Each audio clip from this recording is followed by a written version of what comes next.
Nagpalipad ang China ng military helicopter sa BRP Cabra na nagbabantay sa tinaguriang monster ship ng China sa West Philippine Sea. Ang binabantayan namang monster ship ay lumayo sa Zambales pero pinalitan doon ng isa pang barko ng China Coast Guard. Nakatutok si Chino Gaston.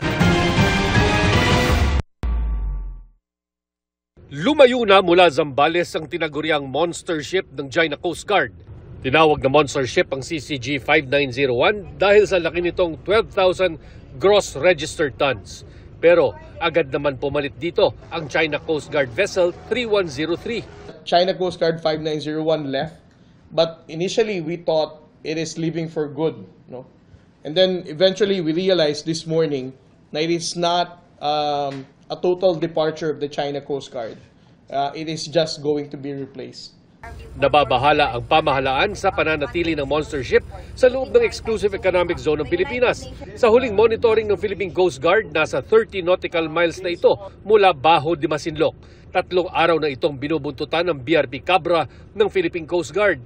Kahapon habang sinusundan ang monster ship, lumapit raw ang isang military helicopter ng People's Liberation Army Navy at nag-hover o nanatili sa ibabaw ng BRP Cabra ng higit kumulang 20 minuto. Hindi ito ang unang beses na nagpalipad ng military helicopter ang China para iharas ang mga barko ng PCG. Noong Disyembre, sumali na rin sa pagbuntot sa mga barko ng Pilipinas sa Bajo de Masinloc ang isang Chinese warship.